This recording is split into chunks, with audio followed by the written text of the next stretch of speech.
آج بچوں کا عالمی دن بھی منایا جا رہا ہے۔ پروفیسر صاحب ذرا یہ بتائیے، اب ایک تو حضرت حکیم لقمان نے جو نصیحت فرمائی اپنے بیٹے کو خاص طور پہ، دوسرا جیسے کہ داؤد صاحب نے فرمایا، لیکن اس سے پہلے جو محترمہ کا سوال تھا اس کو ہم بلکہ آپ سے ایڈ آن کر لیتے ہیں کہ ماں کا ایک بہت بڑا کردار ہے۔ ایک طرف باپ کی نصیحتیں جو حکیم لقمان نے بیٹے کو دی، اور ایک طرف ماں کا کردار، دونوں پہ آپ کلام فرمائیے ذرا۔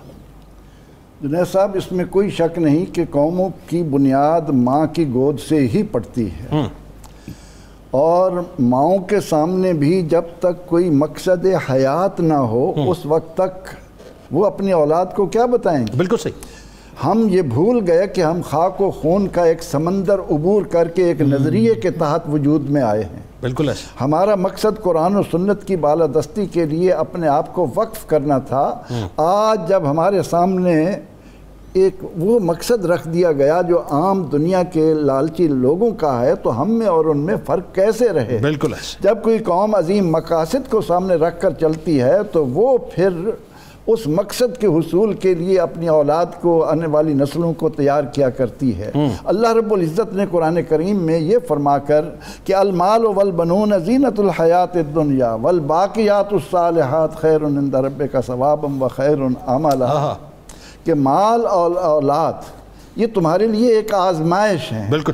اب اس آزمائش کو تم نے کامیاب کیسے بنانا ہے کہ اسے دنیا کی فانی لذتوں کا دلدادہ بنانے کی بجائے باقیات الصالحات کی طرف آؤ۔ اور اس ضمن میں ایک استاد کی حیثیت سے میں نے وقت گزارا، میں یہ کہا کرتا ہوں کہ حضرت لقمان علیہ السلام نے جب اپنے بیٹے سے کہا کہ یا بنیا اقم الصلاۃ، اے بیٹے نماز قائم کر، پہلے شرک سے بچنے کی تعلیم دی، پھر کہا کہ اقم الصلاۃ۔ میں ایک طالب علم کے طور پر برملا سب پر واضح کرنا چاہتا ہوں کہ جس دن اس قوم کی نسلوں کو آپ نے قرآن و سنت کے مطابق نماز کی پابندی کا درس دے دیا، تمام تر آپ کی معاشرت، آپ کی معیشت، آپ کا اخلاق، آپ کی سیاست، آپ کا سماج، آپ کی تہذیب اتنی بلندیوں پر جائے گی کہ لوگوں کی آنکھیں چن جائیں گی کہ کیا یہ وہی مسلمان ہیں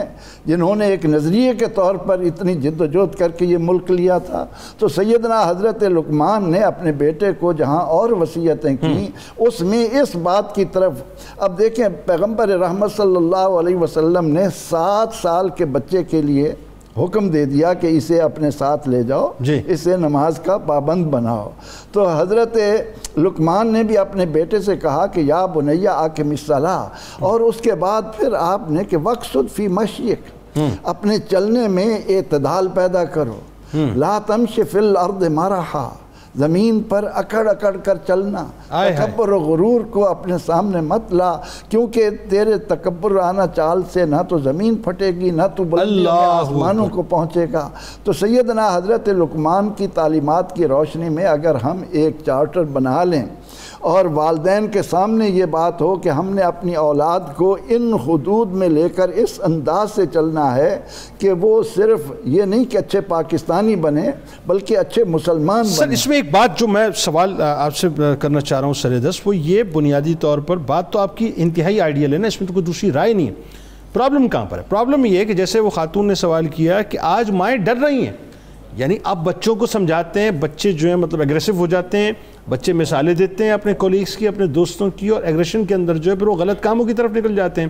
یعنی دور اتنا تیز ہو گیا ہے، میں اس پہ گفتگو کروں گا علامہ صاحب آپ سے کہ دور فتن میں جو کچھ بھی ہو رہا ہے، سوال یہ ہے کہ وہ مائیں ڈر گئی ہیں، وہ یہ جو ڈر اور خوف ہے ماؤں میں جو پیدا ہو گیا، پھر تربیت کیسے ہوگی؟ یہ ڈر نہیں گئیں، وہ الجھ گئی ہیں۔ اچھا، ان کے سامنے آئیڈیل کوئی نہیں ہے۔ کیا آج پاکستان کی عورت اپنے لیے فاطمۃ الزہرا کو آئیڈیل بنائے گی؟ واہ! کیا آج خدیجۃ الکبریٰ ماں کے طور پر آئیڈیل بنی ہے؟ سلام اللہ علیہ۔ کیا زینب، حضرت زینب سلام اللہ علیہ ہمارے لیے آئیڈیل ہیں؟ جب ہم خود دن رات اپنی مصروفیات کو اس انداز میں لے کر چلیں گے تو قول اور فعل کا تضاد جو ہے وہ ہماری آنے والی نسلوں کے لیے زہر گھول رہا ہے۔ ٹھیک ہے، جب میں ظاہری طور پر جھوٹ بول رہا ہوں اور اپنی اولاد سے کہوں کہ آپ سچ بولیے، میں خود نشے کا عادی بن رہا ہوں اور اپنی اولاد سے کہوں کہ نشے سے دور رہو، میں خود گھر میں بیٹھ کر آنے والے کو جواب دے رہا ہوں کہ کہو والد گھر میں نہیں ہے، تو اس میں میں اپنی اولاد سے توقع کروں کہ جناب اس کے قول اور فعل میں تضاد نہ ہو، وہ ایک اچھا انسان بنے۔ اچھا انسان قرآن و سنت کی روشنی میں جنید صاحب یہ ہے، اس کو فکر آخرت دے دو، دنیا خوبصورت ہو جائے۔ اور حلال لقمہ سب سے بڑی بات یہ ہے۔ اچھا جیسے صاحب ایک بات یہ کہ ملکی قوانین پہ تو ظاہر میں چاہوں گا کہ